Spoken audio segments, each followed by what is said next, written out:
Selamat pagi kepada kita semua. Pada pagi hari ini, kami dari kelompok satu akan mempresentasikan materi terkait konflik, negosiasi, dan perilaku antar kelompok. Anggota kelompok satu terdiri dari Syarifah, Salma, Alia, dan Evi. Subbab materi yang akan dibahas pada pertemuan kali ini adalah yang pertama adalah definisi konflik, yang kedua adalah proses konflik, yang ketiga transisi dalam pemikiran konflik, yang keempat adalah negosiasi, dan yang terakhir adalah review artikel berdasarkan artikel Ramadan pada tahun 2024. Kita akan masuk ke eh, subbab yang pertama, definisi dari konflik. Konflik adalah sebuah persepsi yang dimulai dengan adanya ketidakcocokan pada saat berinteraksi. Jadi konflik itu adalah sebuah persepsi dan jika tidak ada yang menyadari konflik, maka konflik tersebut akan dianggap tidak ada. Nah, proses konflik tersebut dimulai dengan adanya ketidakcocokan atau oposisi pada saat berinteraksi. Maka konflik dapat didefinisikan sebagai suatu proses yang dimulai ketika satu pihak merasa bahwa pihak lain memiliki atau memberikan pengaruh yang negatif terhadap pihak yang pertama tadi. Definisi ini juga mencakup berbagai macam konflik yang dialami orang-orang dalam organisasi, yaitu ketidakcocokan tujuan, perbedaan dalam penafsiran fakta, ketidaksepakatan berdasarkan ekspektasi pelaku, dan sebagainya. Kemudian kita masuk ke transisi dalam pemikiran konflik. Nah, di sini terdapat perdebatan mengenai peran konflik dalam kelompok dan organisasi. Terdapat tiga eh, pemikiran terkait peran konflik. Yang pertama itu adalah pandangan tradisional. Nah, menurut pandangan tradisional, semua konflik itu buruk dan harus dihindari. Konflik juga dipandang secara negatif dan diasosiasikan dengan istilah-istilah buruk seperti kekerasan, penghancuran, dan ketidakrasionalan. Konflik ini dianggap sebagai hasil disfungsi yang muncul akibat komunikasi yang buruk, kurangnya keterbukaan antar individu, dan kegagalan manajer dalam memenuhi kebutuhan aspirasi karyawan. Kemudian kita masuk ke pandangan kedua, yaitu pandangan interaksionis. Pandangan ini mendorong terjadinya konflik. Dalam pandangan interaksionis, menganggap bahwa kelompok yang harmonis, damai, tenang, dan kooperatif itu cenderung menjadi statis dan eh, tidak membawa organisasi itu ke dalam organisasi yang lebih maju. Jadi, di sini pandangan ini menganggap bahwa konflik dalam tingkat minimal dapat membantu kelompok tetap hidup, kritis terhadap diri sendiri, dan kreatif. Pandangan yang ketiga, pandangan yang ketiga adalah dalam pandangan interaksionis ini terdapat tiga jenis konflik, yaitu konflik hubungan, konflik tugas, dan konflik proses. Konflik hubungan ini berfokus pada hubungan antar pribadi, hampir selalu bersifat disfungsional dan biasanya manajer membuang banyak waktu untuk menyelesaikan konflik ini. Kemudian dalam konflik ini biasanya berhubungan dengan konten dan tujuan pekerjaan dalam suatu organisasi. Dalam konflik ini juga dibutuhkan dalam batas tertentu agar konflik ini produktif. Dan yang terakhir itu adalah konflik proses. Konflik ini biasanya berhubungan dengan bagaimana sebuah pekerjaan itu dilakukan. Kemudian, dalam pandangan ketiga itu adalah pandangan resolusi terfokus. Pandangan ini menganggap bahwa konflik dalam organisasi itu tidak dapat dihindari, dan efek negatif dari konflik ini dapat diminimalkan dengan cara berfokus pada persiapan-persiapan menghadapi konflik, kemudian setelah itu mengembangkan strategi resolusi, dan memfasilitasi diskusi terbuka agar konflik ini dapat diatasi. Untuk konflik proses akan saya serahkan kepada rekan saya. Oke, baik. Selanjutnya adalah the conflict process. Jadi proses konflik ini memiliki 5 tahap, yaitu yang pertama adalah potensi pertentangan atau ketidakcocokan, yang kedua adalah kognisi dan personalia, yang ketiga adalah niat, yang keempat adalah perilaku, dan yang terakhir adalah hasil.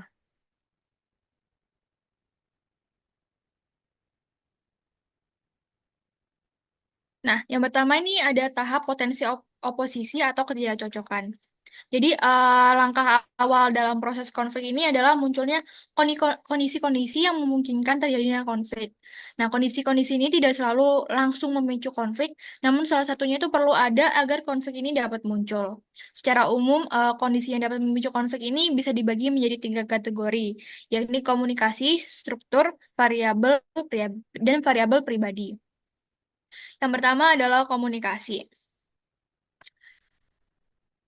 Nah, komunikasi ini itu komunikasi yang buruk atau berlebihan itu dapat memicu konflik di tempat kerja, seperti hambatan, kesalahpahaman, jargon, dan kebisingan dalam komunikasi ini dapat memperburuk hubungan kerja.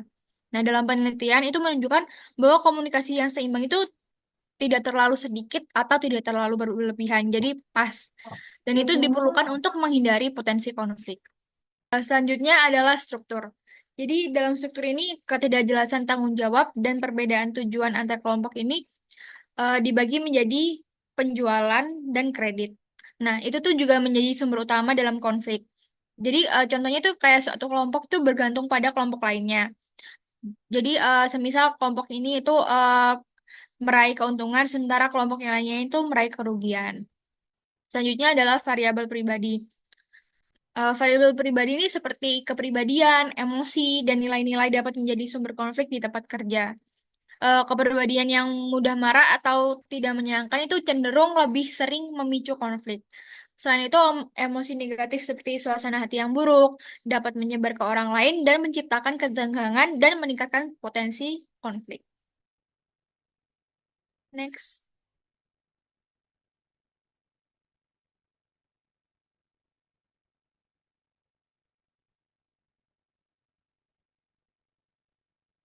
Selanjutnya adalah tahap 2, yakni tahap koneksi dan personalisasi. Jadi potensi konflik ini mulai terasa nyata ketika kepentingan salah satu pihak terancam dan para pihak lain ini mulai menyadari ketidaksepakatan. Jadi meski konflik ini belum selalu menjadi ranah pribadi atau hal pribadi, ketika emosional dari pihak yang terlibat ini bisa merasa cemas atau frustasi. Nah, pada tahap ini nih penting karena konflik ini mulai didefinisikan yang mempengaruhi cara penyelesaian itu. Konflik juga dianggap sebagai zero sum atau mengurangi minat kompromi. Sementara emosi ini mempengaruhi persepsi seperti emosi negatif dapat memperkeruh masalah dan menghambat solusi. Sedangkan emosi yang positif itu dapat mendorong pandangan luas dan solusi kreatif. Selanjutnya saya kasih ke rekan saya. Selanjutnya, tahap 3 yaitu niat. Niat merupakan keputusan untuk bertindak dengan cara tertentu yang berada di antara persepsi, emosi, dan perilaku yang terlihat. Kami memisahkan niat sebagai tahap tersendiri karena kita perlu memahami niat orang lain untuk merespon perilakunya secara tepat. Banyak konflik meningkat karena salah satu pihak salah memahami niat pihak lain. Selain itu, niat dan perilaku seringkali tidak sejalan sehingga perilaku seseorang tidak selalu mencerminkan niat tersebut. Next. Kemudian terdapat 5 niat utama dalam menangani konflik. Yang pertama itu bersaing. Ketika seorang berusaha memuaskan kepentingannya sendiri tanpa memperdulikan dampaknya terhadap pihak lain yang berkonflik, orang tersebut sedang berkompetisi. Anda berkompetisi ketika Anda memasang taruhan yang hanya bisa dimenangkan oleh satu orang lain. Contohnya. Yang kedua itu ada berkolaborasi atau asertif dan kooperatif. Ketika pihak-pihak yang berkonflik berusaha memenuhi kepentingan semua pihak secara penuh, mereka berkolaborasi dengan mencari hasil yang saling menguntungkan.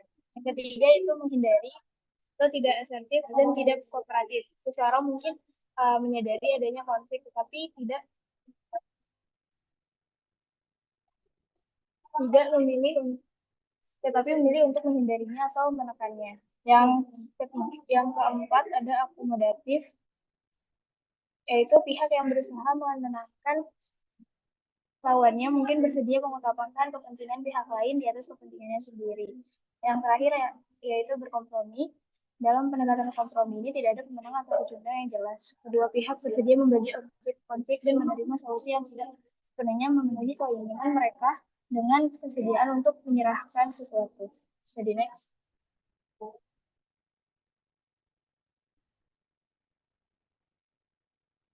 Tahap keempat yaitu perilaku. Saat konflik menjadi nyata melalui tindakan atau reaksi pihak-pihak yang terlibat seperti saling menuntut atau berdebat, konflik memiliki rentang intensitas dari yang rendah dan fungsional, misalnya perdebatan yang meningkatkan pemahaman, hingga yang tinggi atau destruktif, misalnya pemogokan. Konflik yang terlalu intens perlu diredakan, sementara konflik yang terlalu rendah dapat disimulasi untuk memacu perkembangan. Dia menggunakan teknik pengelolaan konflik untuk menyesuaikan level konflik agar tetap bermanfaat bagi organisasi. Jadi next. Selanjutnya ada tahap kelima atau hasil dari interaksi aksi reaksi dalam konflik menghasilkan konsekuensi yang bisa berupa hasil fungsional atau disfungsional. Jika konflik meningkatkan kinerja kelompok, bisa dianggap fungsional karena membawa manfaat bagi kelompok. Namun, jika konflik tersebut menghambat kinerja dan menyebabkan gangguan, itu disebut disfungsional.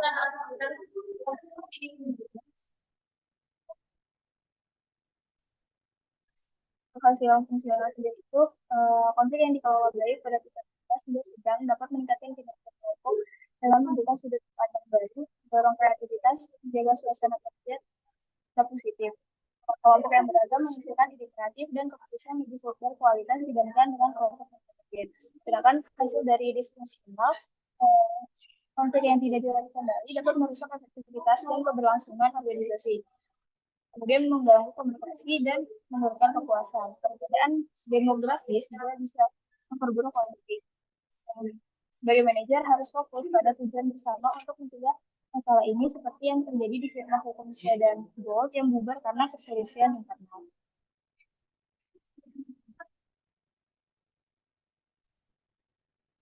Selanjutnya kita masuk ke negotiations. Yang pertama kita mulai dengan defining the negotiation atau definisi dari negosiasi, yaitu negosiasi itu merupakan proses yang terjadi ketika dua pihak atau lebih itu memutuskan bagaimana mengalokasikan sumber daya yang langka. Dua strategi tawar-menawar memberikan melalui proses negosiasi, memastikan peran, suasana hati, dan ciri kepribadian pada tawar-menawar, meninjau perbedaan gender dan budaya dalam negosiasi, dan melihat sekilas negosiasi dari pihak ketiga.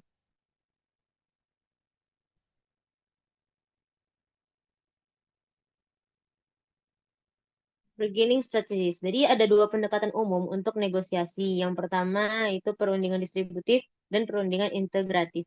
Keduanya itu berbeda dalam tujuan dan motivasi, fokus, minat, pembagian informasi, dan durasi hubungannya. Adapun distributif bargaining atau perundingan distributif itu tawar-menawar yang merupakan negosiasi tentang siapa saja yang mendapat bagian apa dari the fixed cake. Yang kami maksud dengan fixed cake ini adalah sejumlah barang atau jasa yang akan dibagi. Ketika the cake is fixed atau para pihak meyakini demikian, maka mereka akan cenderung untuk melakukan tawar-menawar secara distributif. Adapun integrative bargaining atau tawar-menawar integratif itu beroperasi dengan asumsi bahwa satu atau lebih penyelesaian yang mungkin dapat menciptakan solusi yang menguntungkan semua pihak. Tawar-menawar integratif ini membutuhkan dua pihak untuk berdansa tango. Maksudnya kedua pihak itu harus terlibat agar berhasil. Next.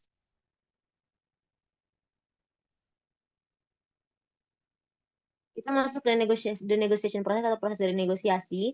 Jadi negosiasi ini terdiri dari 5 langkah. Yang pertama itu persiapan dan perencanaan.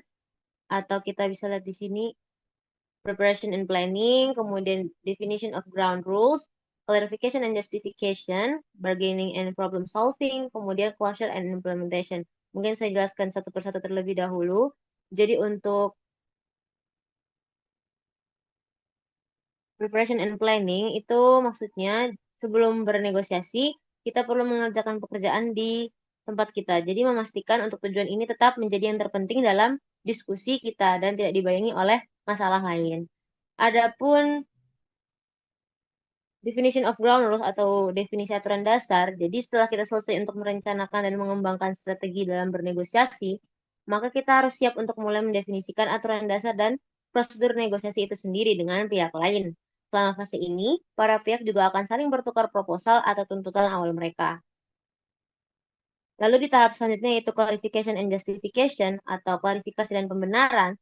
Ketika telah bertukar posisi awal, Anda dan pihak lain atau lawan negosiasi kita itu akan menjelaskan, memperkuat dan mengklarifikasi serta mendukung dan membenarkan tuntutan awal Anda. Langkah ini tidak harus konfrontatif.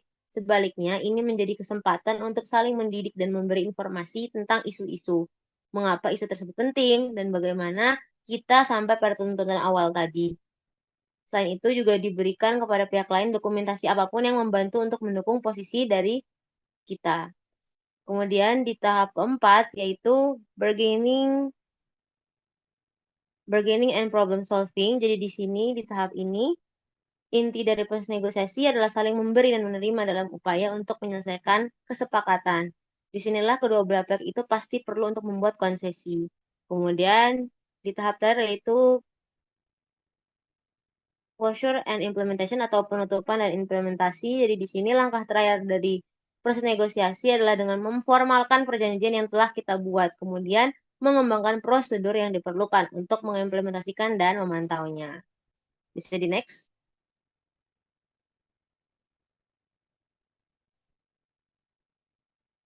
Lalu bagaimana individual difference in negotiation effectiveness? Jadi perbedaan setiap individu itu dalam pengaruhnya mempengaruhi efektivitas dari negosiasi. Yang pertama, personality traits in negotiation atau pengaruh atau keterkaitan personal kepribadian dalam negosiasi. Kemudian emosi mempengaruhi negosiasi, lalu ada budaya yang juga mempengaruhi negosiasi.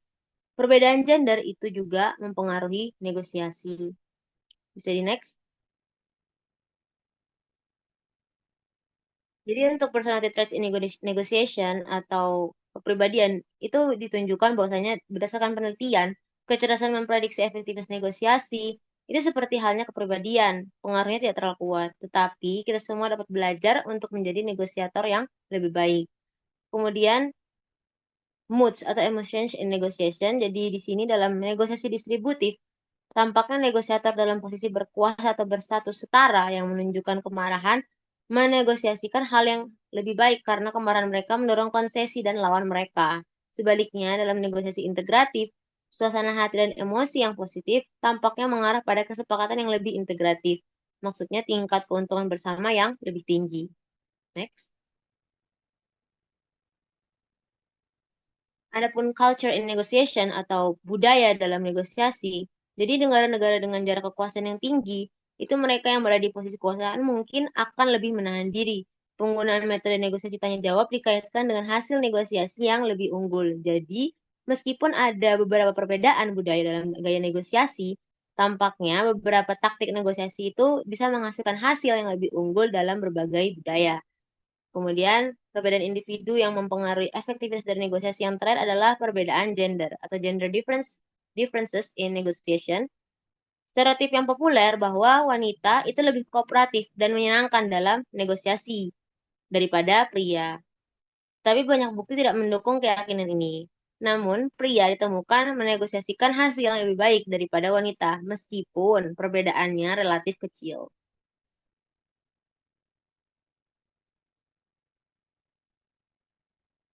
Ada tiga atau third party of negotiation. Yang pertama itu mediator, arbiter, dan conciliator. Jadi mediator itu adalah pihak ketiga yang netral yang memfasilitasi solusi yang dinegosiasikan dengan menggunakan penawaran dan persuasi, menyarankan alternatif, dan sejenisnya. Sedangkan arbiter merupakan pihak ketiga yang berwenang untuk mendiktekan kesepakatan. Arbitrase dapat bersifat sukarela, diminta oleh para pihak atau wajib. Maksudnya itu dipaksakan kepada para pihak oleh hukum atau kontrak. Sedangkan konsiliator merupakan pihak ketiga terpercaya yang menyediakan hubungan komunikasi informal antara negosiator dan lawan. Jadi next. Jadi saya serahkan ke rekan saya, Salma. Baik, selanjutnya kita akan membedah mengenai artikel nilai tradisi Pesijuek Aceh sebagai upaya resolusi konflik audit. Jadi Pesijuek adalah tradisi adat dari Aceh yang dilakukan sebagai bentuk ritual untuk memohon keselamatan, ketenangan, dan keberkahan dari Allah. Nah, tradisi ini tuh dilakukan dengan tujuan membawa kesejukan hati dan mendamaikan hubungan antar individu atau kelompoknya, terutama dalam situasi yang dianggap penting seperti pernikahan, menempati rumah baru, keberangkatan haji, atau penyelesaian konflik.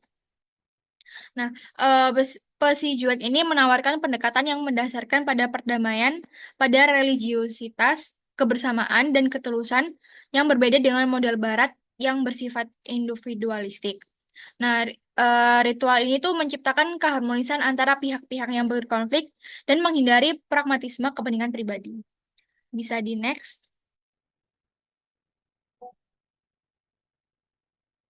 Nah, dalam pendekatan Barat, eh, model managerial grid oleh Black dan Mountain tahun 1964 dan ROGI model oleh Rahim 1986 adalah metode umum untuk resolusi konflik dalam konteks audit. Nah, dari kedua model itu tuh cenderung fokus pada kepentingan material dan pribadi dari individu atau kelompok yang sering tidak sesuai dengan nilai-nilai moral dan religius, di mana mengutamakan concern for self dan concern for other tanpa landasan moral yang kokoh, sehingga beresiko menyebabkan pelanggaran etik dari audit itu tersendiri. Nah, dalam artikel ini membandingkan model-model tersebut. Negosiasi dalam audit ini adalah aspek penting yang mempengaruhi opini audit.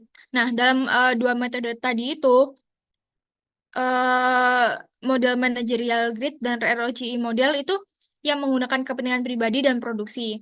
Nah, kalau dibandingkan dengan model Pesijuek tradisi dari Aceh, ya, model tradisi Aceh ini lebih mendorong kedua pihak untuk bekerja sama dalam kerangka nilai spiritual sehingga menghindari gesekan yang merugikan. Bisa di next. Nah, implementasinya ini yang pertama, pendekatan Pesijuek ini menempatkan auditor dan klien sebagai satu kesatuan entitas yang bekerja sama dengan landasan nilai ketuhanan. Nah, tradisi Pesijuek ini juga menawarkan model resolusi konflik audit yang berbasis pada kebersamaan dan kejujuran. Untuk resolusi konflik audit melalui nilai Pesijuek ini diharapkan mampu menjaga proses audit yang etis dan bebas dari kepentingan semata. Karena resolusi konflik audit melalui nilai Pesijuek ini diharapkan mampu menjaga proses audit yang etis dan bebas dari kepentingan bersama. Lalu tradisi Pesijuek ini juga sangat berbeda ya dengan pendekatan Barat yang sudah saya sebutkan tadi, di mana tradisi Pesijuek ini memisahkan peran auditor dan klien, sehingga seringkali tidak menciptakan kedamaian sejati. Baik, sekian presentasi dari kelompok kami. Apabila ada salah kata maupun perbuatan, kami mohon maaf yang sebesar-besarnya. Sekian dari kami. Wassalamualaikum warahmatullahi wabarakatuh.